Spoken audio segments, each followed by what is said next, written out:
Google Earth पर खोज करते समय मुझे एक दूरस्थ घाटी में छिपे एक प्राचीन किले के खंडहर मिले।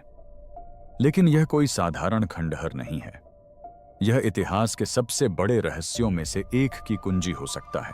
किसी को नहीं पता कि इसे किसने बनवाया था, यह कितना पुराना है या इसे क्यों छोड़ दिया गया था।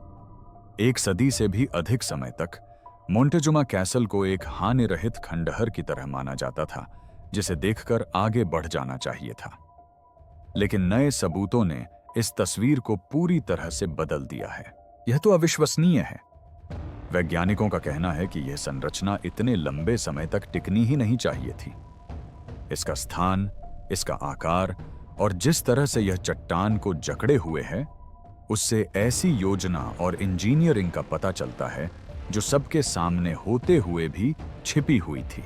आप मेरी हैरानी का अंदाजा लगा सकते हैं जब मुझे पता चला कि 11वीं सदी से लेकर 14वीं सदी तक लोग इन इमारतों में रहते थे। बात सिर्फ इतनी ही नहीं है।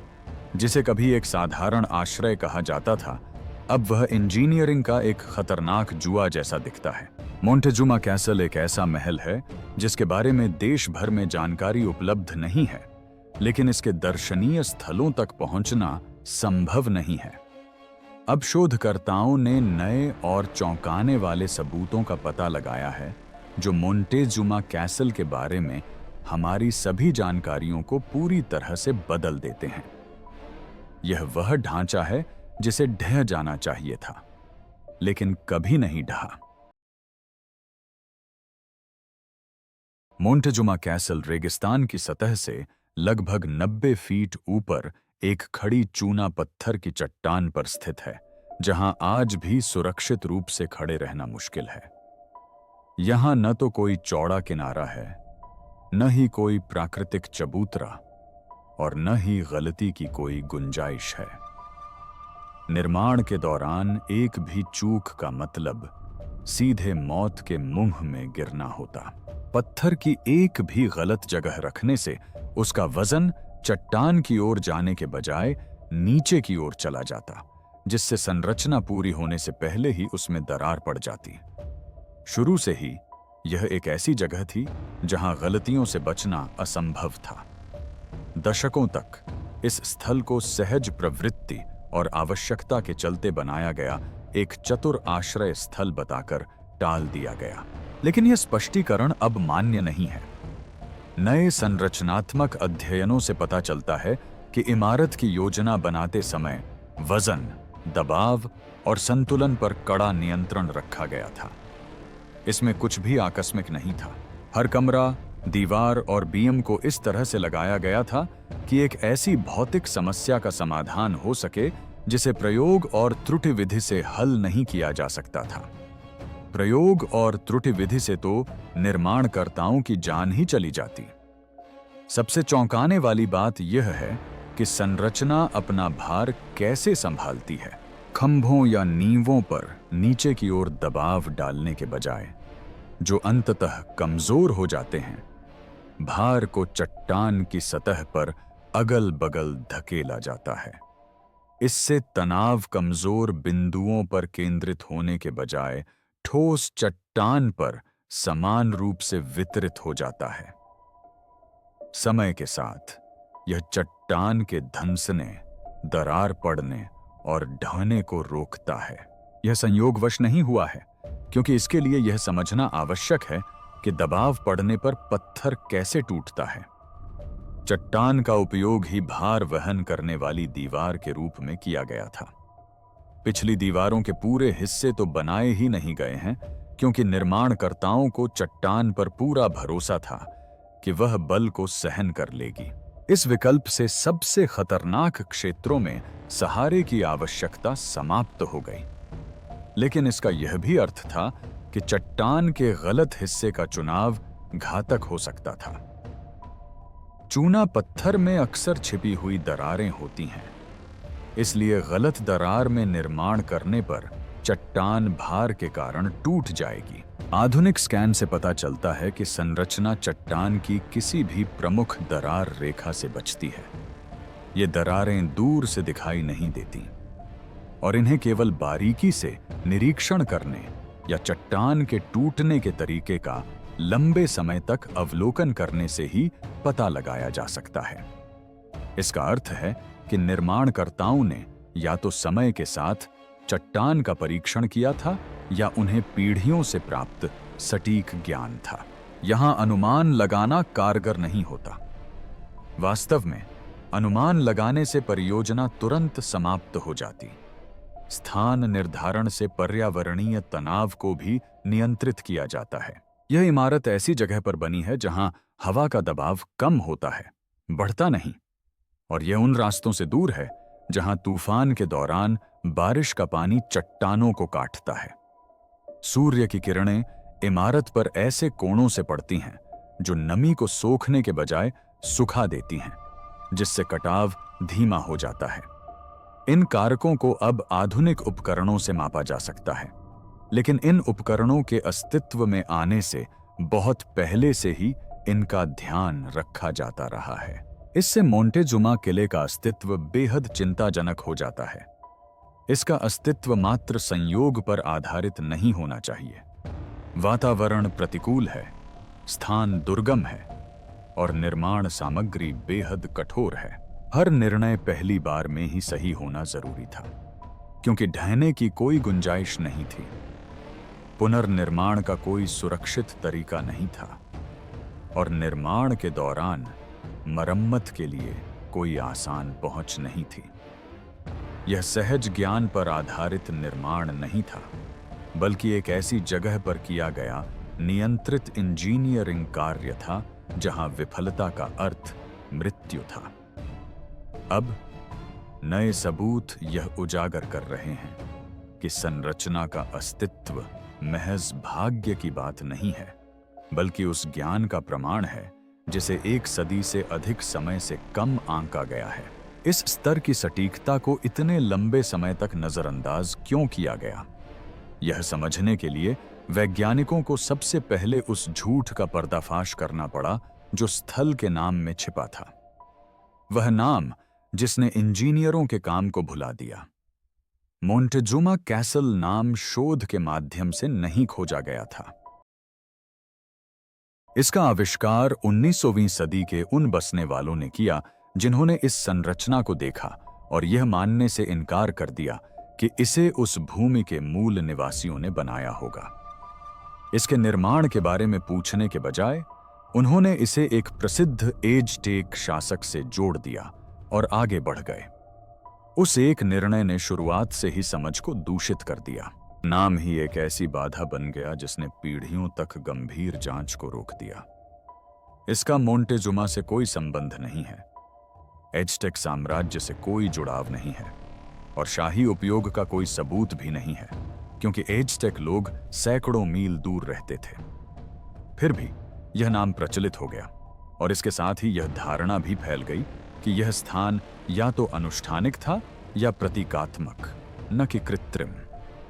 एक बार यह धारणा पक्की हो जाने के बाद किसी ने भी इस बात पर गहराई से ध्यान नहीं दिया कि संरचना वास्तव में कैसे काम करती थी। असल निर्माता सिनागुआ जनजाति थी, जिसका नाम ही बिना पानी के है। शुरुआती शोधकर्ताओं के लिए यही एक कारण उन्हें कुशल योजनाकार के बजाय केवल जीवित रहने वाले लोग मानकर खारिज करने के लिए काफी था। और इस विरोधाभास को नजरअंदाज कर दिया गया क्योंकि भला पानी की कमी वाली संस्कृति इतनी स्थिर, इतनी उन्नत और इतनी सटीक संरचना कैसे बना सकती थी? इस सवाल का सामना करने के बजाय विशेषज्ञों ने इससे किनारा कर लिया। सिनागुआ कुशल किसान थे जो सनसेट क्रेटर ज्वालामुखी विस्फोट से शरण लेने के बाद लगभग 1125 ईस्वी में वर्डे घाटी लौट आए थे।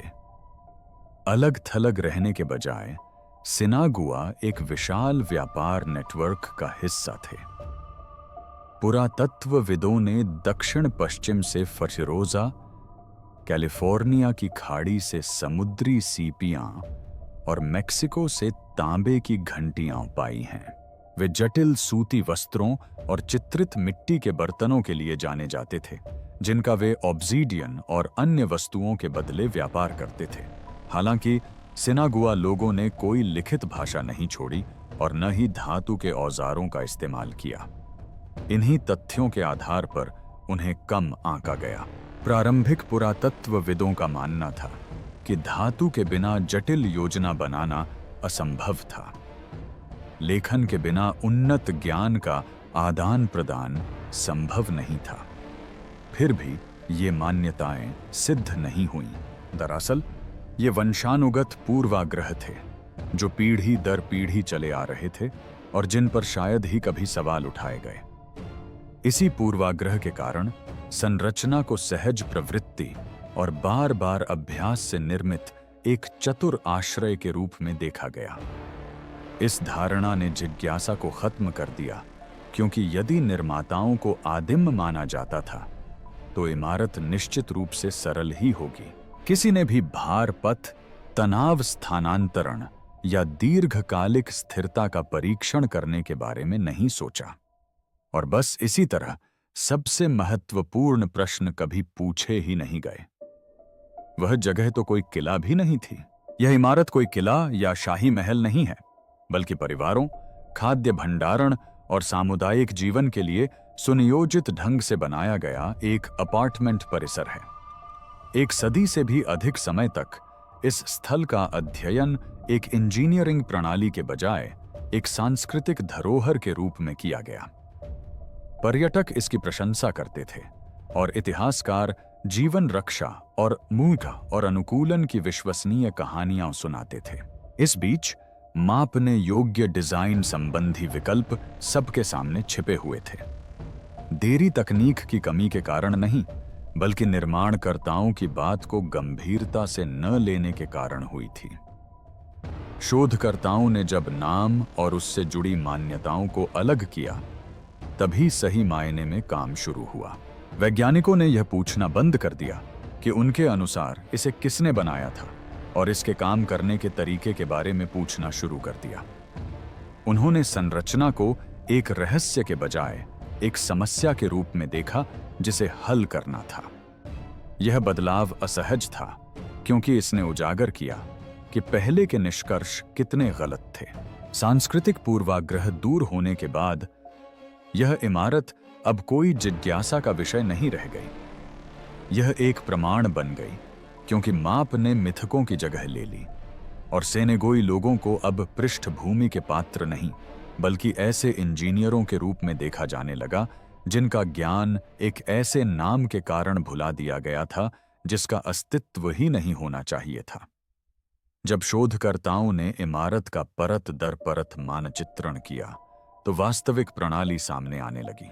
सेनेगोई लोगों ने चट्टान के सहारे दीवारें खड़ी करके उसके विपरीत निर्माण नहीं किया, बल्कि चट्टान को ही इमारत में समाहित कर लिया। हर पत्थर, हर बीम और हर जोड़ को चट्टान के प्राकृतिक व्यवहार के अनुरूप बनाया गया था। चट्टान स्वयं संरचना का हिस्सा बन गई, न कि केवल एक पृष्ठभूमि। इमारत को छूना पत्थर की सतह में एकीकृत करके उन्होंने उन कमजोर बिंदुओं को खत्म कर दिया जो दीवारों को एक अस्थिर सतह पर सीधे खड़ा करने से उत्पन्न हो सकते थे। यह कोई तुक्का नहीं था। यह पत्थर के भार और तनाव के व्यवहार की समझ पर आधारित सुनियोजित इंजीनियरिंग थी। कई कमरों की पिछली दीवारों के रूप में प्राकृतिक चट्टानों का उपयोग किया गया था। इस विकल्प से कुल सामग्री का भार कम हो गया और समय के साथ कमजोर होने वाले जोड़ों को हटा दिया गया। चट्टान का इस तरह उपयोग करने का मतलब था कि इमारत पूरी तरह से मानव निर्मित चिनाई पर निर्भर हुए बिना भार सहन कर सकती थी। किसी भी चूक से दीवारें फट सकती थीं या पूरी मंजिल ढह सकती थी। संरचना की स्थिरता पूरी तरह से प्रत्येक ब्लॉक को ऐसे स्थान पर रखने पर निर्भर थी जहां वह चट्टान का पूरक हो, न कि उसका विरोध करे। चूना पत्थर के ब्लॉक बेतरतीब ढंग से नहीं रखे गए थे। पुरातत्वविदों ने पाया है कि प्रत्येक ब्लॉक का चयन उसके आकार के आधार पर नहीं, बल्कि उसके घनत्व के आधार पर किया गया था। एक समान घनत्व से यह सुनिश्चित होता था कि तनाव पूरे ढांचे में समान रूप से वितरित हो। दरारों, खोखले हिस्सों या असमान घनत्व वाले ब्लॉकों को अस्वीकार कर दिया गया था। इस स्तर की सटीकता दर्शाती है कि निर्माणकर्ताओं को पता था कि किस प्रकार का पत्थर जल्दी खराब हो जाएगा और कौन सा सदियों तक टिका रहेगा। एक भी गलत पत्थर का चुनाव विनाशकारी ढहने का कारण बन सकता था, लेकिन किसी भी पत्थर को संयोग पर नहीं छोड़ा गया। मिट्टी आधारित गारे को फैलाव और संकुचन का विशेष ध्यान रखते हुए मिलाया गया था। सिनागुआ जनजाति यह समझती थी कि गर्मी, सर्दी और मौसमी तापमान में उतार चढ़ाव के कारण समय के साथ कठोर गारे में दरारें पड़ जाती हैं। थोड़ी लचीली मिट्टी के मिश्रण का उपयोग करने से दीवारें बिना टूटे थोड़ा थोड़ा खिसक सकती थीं। इस सूक्ष्म समायोजन ने दरारों और ढहने से बचाया, जिसे आधुनिक इंजीनियर शॉक एब्जॉर्प्शन के रूप में पहचानते हैं। दीवारें निष्क्रिय नहीं थीं, बल्कि प्राकृतिक क्षय का सक्रिय रूप से प्रतिरोध कर रही थीं। लकड़ी की छत की बीमें पत्थर में सीधे धंसी हुई थीं, न कि केवल ऊपर टिकी हुई थीं। इस मजबूती ने प्रत्येक तल को चट्टान से मजबूती से जोड़ दिया, जिससे पार्श्व सहारा मिला और ढहने से बचाव हुआ। पुरातत्वविदों ने पाया है कि सभी मंजिलों पर बीमों के बीच की दूरी एक समान थी, जिससे पता चलता है कि आयामों को पहले से ही मापा गया था, न कि तात्कालिक रूप से निर्धारित किया गया था। प्रत्येक बीम एक बड़ी प्रणाली के हिस्से के रूप में काम करती थी, जिससे कमरों और मंजिलों पर भार समान रूप से वितरित होता था। छत को केवल सहारा नहीं दिया गया था, बल्कि इसे चट्टान के साथ यांत्रिक रूप से एकीकृत किया गया था। सामग्रियों और उनके स्थान निर्धारण की समग्र प्रणाली संरचनात्मक विफलता की गहरी समझ को दर्शाती है। सही चूना पत्थर के चयन से लेकर लकड़ी के बीमों को लगाने तक हर विकल्प को ढहने से रोकने के लिए सोच समझकर चुना गया था। इसमें कुछ भी सहज ज्ञान, आशा या प्रयोग और त्रुटि पर नहीं छोड़ा गया था।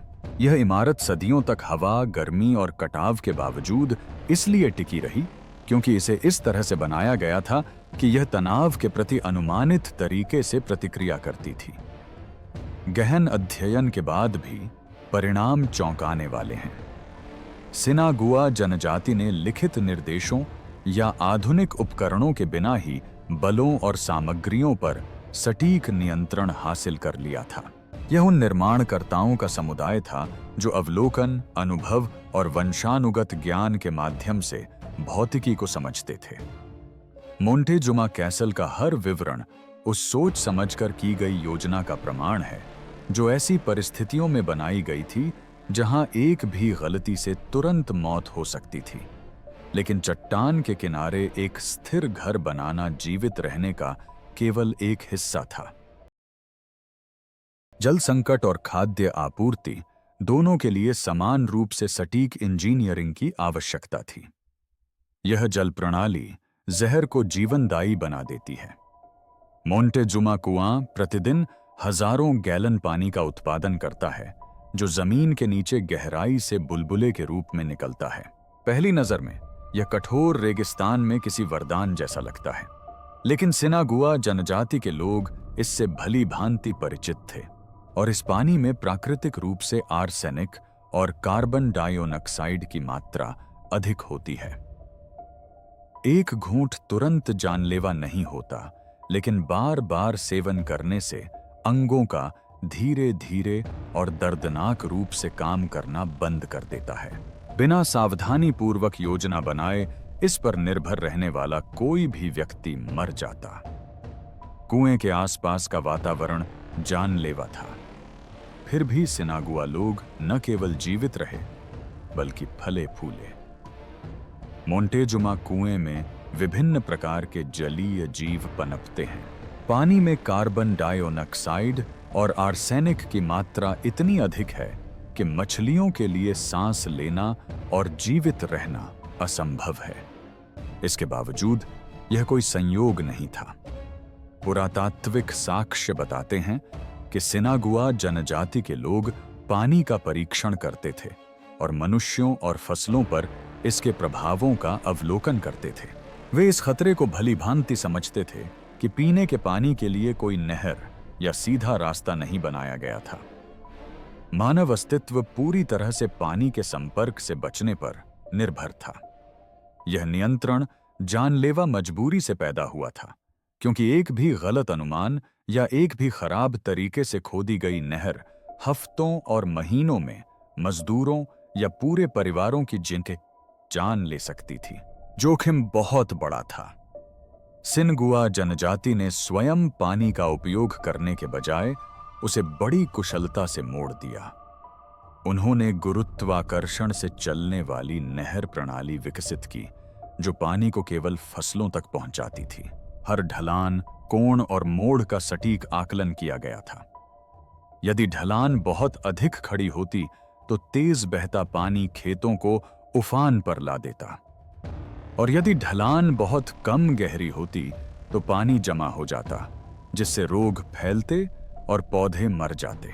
प्रवाह के नाजुक संतुलन को बनाए रखने के लिए प्रत्येक नहर को बिल्कुल सटीक रूप से संरेखित करना आवश्यक था। यह प्रणाली मानव अस्तित्व को खतरे में डाले बिना कृषि के लिए जीवन रेखा के रूप में कार्य करती थी।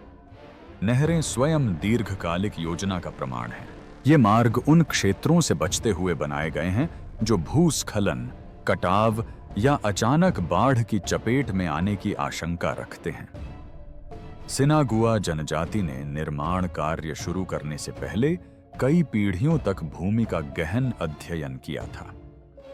वे समझते थे कि मिट्टी कहाँ कमजोर है, चट्टान कहाँ धंस सकती है और पानी कहाँ से अपने किनारों को तोड़कर बह सकता है। उनकी इंजीनियरिंग में अवलोकन, सावधानीपूर्वक परीक्षण और असफलता का मिश्रण है, लेकिन गलत निर्णय होने पर इसके घातक परिणाम हो सकते हैं। खतरा केवल पानी तक ही सीमित नहीं था। कुएं से कार्बन डाइऑक्साइड निकलती है, जो बंद स्थानों में जमा होकर दम घोंटने वाली हवा के अदृश्य बुलबुले बना सकती है। इस खतरे से अनभिज्ञ कोई भी व्यक्ति कुछ ही मिनटों में इसकी चपेट में आ सकता था। सिनागुआ जनजाति ने नहरों के निर्माण में वायु प्रवाह का ध्यान रखा और उन क्षेत्रों से परहेज किया जहां गैस जमा हो सकती थी। उन्होंने खुले चैनल और नियंत्रित मार्ग बनाए, जिससे मानवीय गतिविधियों को घातक प्राकृतिक शक्तियों से अंशस्य को अलग रखा जा सके। यह महज अस्तित्व बचाने से कहीं बढ़कर था। यह एक ऐसे परिदृश्य में बुद्धिमत्तापूर्ण और सोची समझी समस्या समाधान प्रक्रिया थी, जहां एक भी गलती धीमी मौत का कारण बन सकती थी। सिनागुआ जनजाति ने एक घातक प्राकृतिक आपदा को एक नियंत्रित संसाधन में बदल दिया। उन्होंने मानव जीवन और कृषि आवश्यकताओं के बीच अलगाव बनाए रखा और सटीक इंजीनियरिंग का उपयोग करके जहर को उत्पादकता में परिवर्तित किया। प्रत्येक नहर, ढलान और मार्ग निरंतर जोखिम के बीच उनकी समझ, योजना और अनुशासन का प्रमाण है। जल और संरचना पर सटीक नियंत्रण रखते हुए सिनागुआ जनजाति ने खतरनाक चट्टानी ढलान को एक जीवंत और कार्यशील किले में बदल दिया।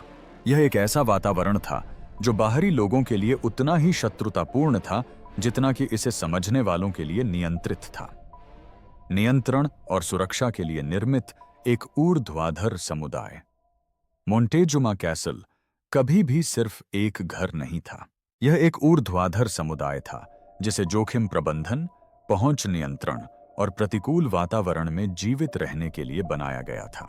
5 मंजिला संरचना में परिवारों, कार्यस्थलों और भंडारण को एक ही सघन स्थान में समाहित किया गया था, जिससे चट्टान स्वयं नींव और रक्षा दोनों का काम करती थी।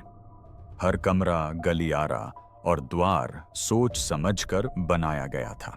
कुछ भी संयोगवश नहीं हुआ था। वहां कोई स्थायी आंतरिक सीढ़ियां नहीं थीं।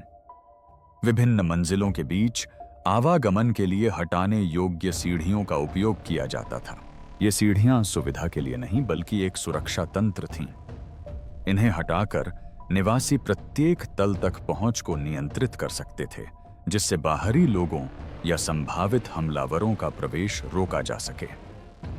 एक भी सीढ़ी का गलत जगह पर रखा जाना सुरक्षा और आपदा के बीच का अंतर हो सकता था। दरवाजे संकरे और नीचे थे, जिससे रेगिस्तान की ठंडी रातों में गर्मी का नुकसान कम होता था और चूल्हों से निकलने वाले धुएं का जमाव भी कम होता था, जिससे रहने की स्थिति सहनीय बनी रहती थी।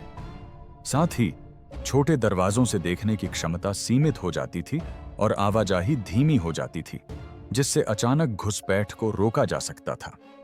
निवासी यह नियंत्रित करते थे कि कौन अंदर देख सकता है और कौन एक स्थान से दूसरे स्थान पर जा सकता है, जिससे निरंतर खतरे वाले स्थान पर मनोवैज्ञानिक सुरक्षा की एक परत बन जाती थी।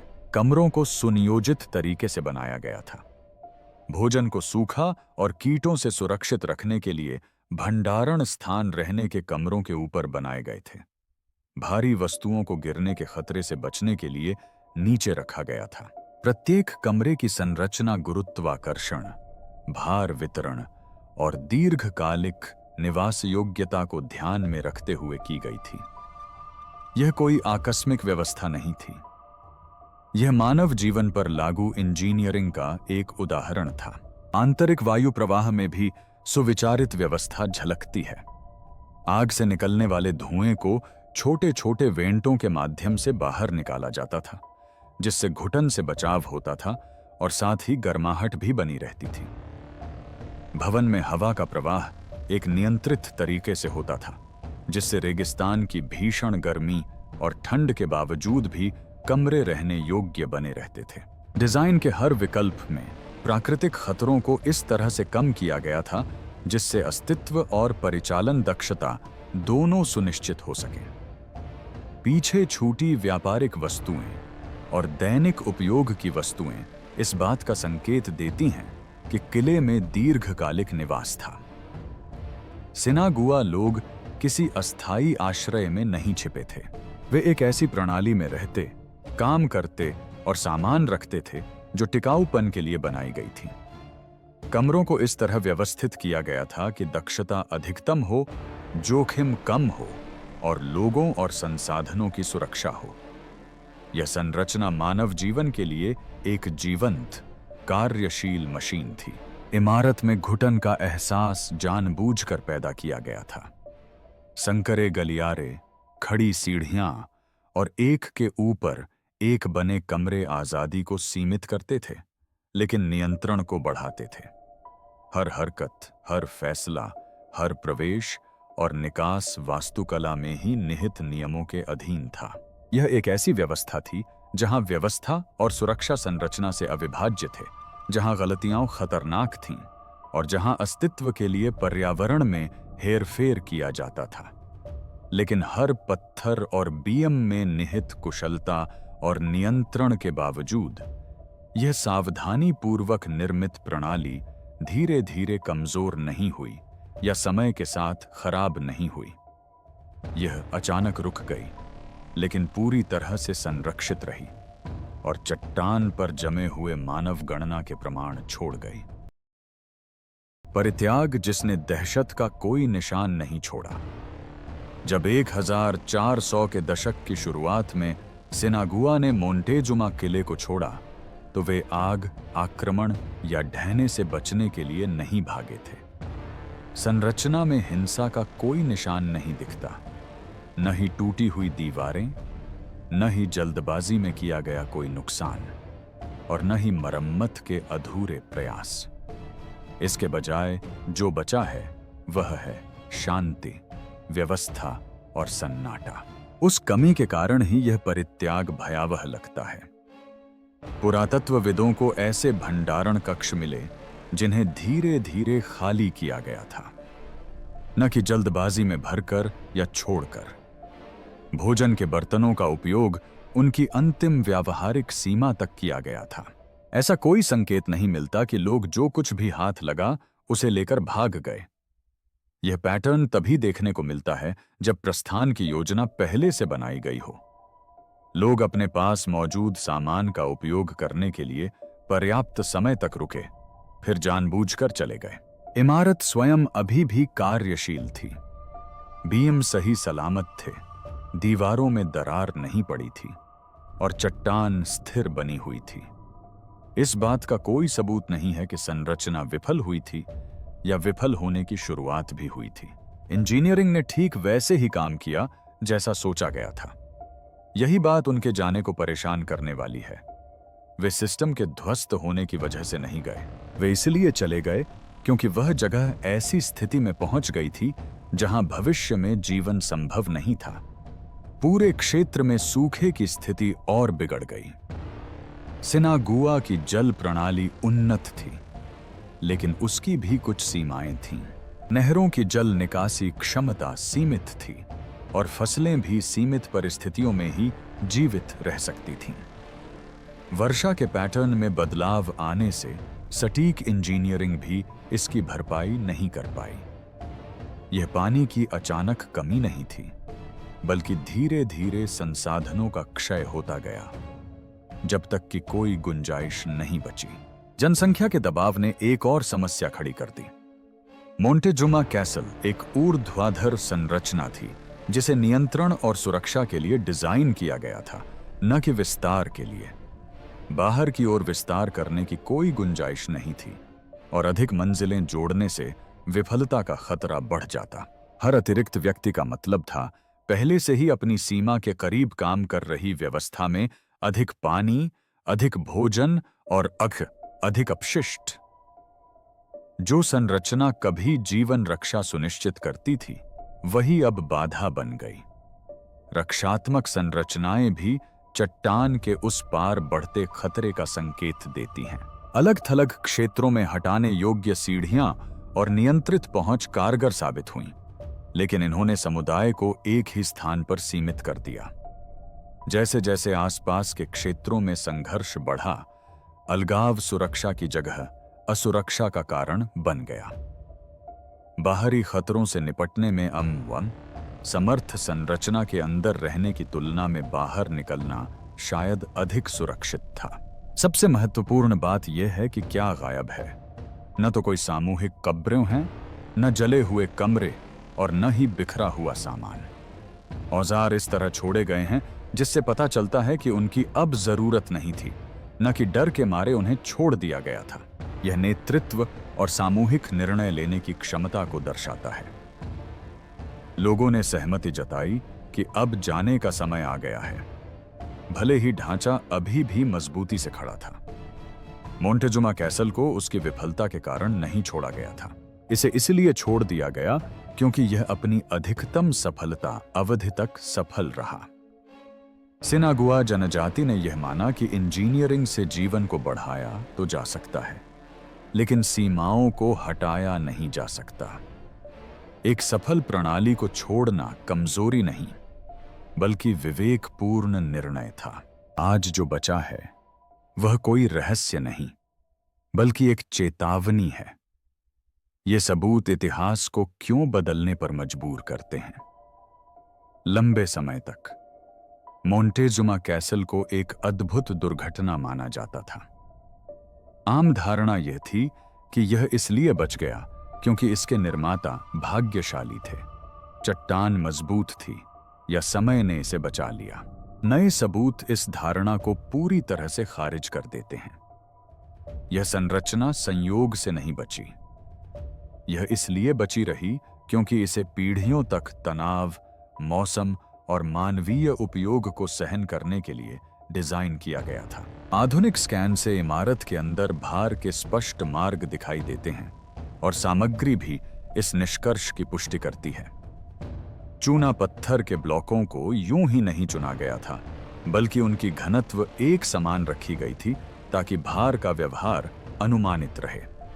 मोर्टार को कठोर नहीं बनाया गया था, बल्कि तापमान में बदलाव के साथ उसमें थोड़ी सी हलचल होती थी, जिससे दरारें फैलने से रुकती थीं। ये ऐसे समाधान हैं जिनका उपयोग आज टिकाऊ संरचनाओं में किया जाता है। वायु प्रवाह नियंत्रण एक अतिरिक्त सुरक्षा कवच प्रदान करता है। दरवाजे छोटे थे और उन्हें धुएं और गर्मी को नियंत्रित करने के लिए उपयुक्त स्थान पर रखा गया था। आंतरिक स्थानों को इस तरह व्यवस्थित किया गया था कि उनमें हवा और नमी फंसी न रहे। इससे दीर्घकालिक क्षति कम हुई और इमारत साल भर रहने योग्य बनी रही। ये निर्णय इस बात की जागरूकता दर्शाते हैं कि इमारतें बाहरी ताकतों के कारण ही नहीं, बल्कि अंदर से भी कमजोर हो सकती हैं। जल प्रणाली भी इसी सोच को दर्शाती है। सिनागुआ जनजाति ने जहरीले पानी की पहचान की और उस स्थान को छोड़ने के बजाय उससे बचने के लिए वैकल्पिक मार्ग बनाए। उन्होंने नहरों के सटीक डिजाइन के माध्यम से मानव जीवन और कृषि को अलग कर दिया। इसके लिए परीक्षण, समायोजन और दीर्घकालिक अवलोकन की आवश्यकता थी। साथ ही संयम की भी आवश्यकता थी। उन्होंने सिस्टम को उसकी सुरक्षित क्षमता से अधिक नहीं धकेला। ये सुरक्षा डिजाइन इस निष्कर्ष को पुष्ट करता है। हटाने योग्य सीढ़ियां, ऊर्ध्वाधर पहुंच नियंत्रण और सीमित प्रवेश द्वार केवल रक्षात्मक उपाय नहीं थे। वे एक सीमित स्थान में जोखिम प्रबंधन का हिस्सा थे। इमारत के अंदर और बाहर हर गतिविधि नियंत्रित थी। इस स्तर की योजना तभी संभव है जब बिल्डर व्यक्तिगत कमरों के बजाय प्रणालियों के बारे में सोचते हैं। जो बात इसे असहज बनाती है वह है आदिम शैली की धारणा के बारे में इसका अर्थ। सिनागुआ जनजाति के पास न तो धातु के औजार थे, न लिखित योजनाएं और न ही औपचारिक गणित। फिर भी उन्होंने उन समस्याओं को हल किया जिन्हें आधुनिक इंजीनियर तुरंत पहचान लेते हैं। वे तनाव, क्षरण, पदार्थ का व्यवहार, वायु प्रवाह और दीर्घकालिक घिसाव को समझते थे। उन्होंने सीमाओं को ध्यान में रखते हुए निर्माण किया और सदियों के लिए योजना बनाई, न कि मौसमों के लिए। इससे इतिहासकारों को प्राचीन इंजीनियरिंग के वर्गीकरण के तरीके को बदलने के लिए मजबूर होना पड़ा। आधुनिक उपकरणों की अनुपस्थिति का अर्थ ज्ञान की अनुपस्थिति नहीं है। मोंटेजुमा कैसल यह दर्शाता है कि उन्नत सामग्रियों के होने से कहीं अधिक महत्वपूर्ण यह समझना है कि चीजें कैसे टूटती हैं। निर्माताओं को पता था कि विफलता कहां होगी और उन्होंने निर्माण शुरू होने से पहले ही उन बिंदुओं को हटा दिया था। आज इस स्मारक को पहचान मिल रही है। 1906 में राष्ट्रपति थियोडोर रूजवेल्ट ने इसे लूटपाट और क्षति से बचाने के लिए पहले राष्ट्रीय स्मारकों में से एक घोषित किया। फिर 1930 के दशक में नागरिक संरक्षण कोर ने संरचना को ढहने से बचाने के लिए महत्वपूर्ण चिनाई की मरम्मत की। यह स्थल प्रतिवर्ष लगभग 4 लाख पर्यटकों को आकर्षित करता है। हालांकि इसके संरक्षण को सुनिश्चित करने के लिए किले में प्रवेश प्रतिबंधित है। मोंटेजुमा कैसल इसलिए विचलित करने वाला नहीं है क्योंकि यह अभी भी खड़ा है। यह इसलिए विचलित करने वाला है क्योंकि यह ठीक उसी रूप में खड़ा है जैसा कि इसे बनाया जाना था। यह साबित करता है कि उन्नत इंजीनियरिंग लिखित प्रमाण छोड़े बिना भी मौजूद हो सकती है, और यह इस बात का संकेत देता है कि जिसे हम आदिम कहते हैं वह शायद वह ज्ञान हो जिसे हम पहचानने में विफल रहे हों।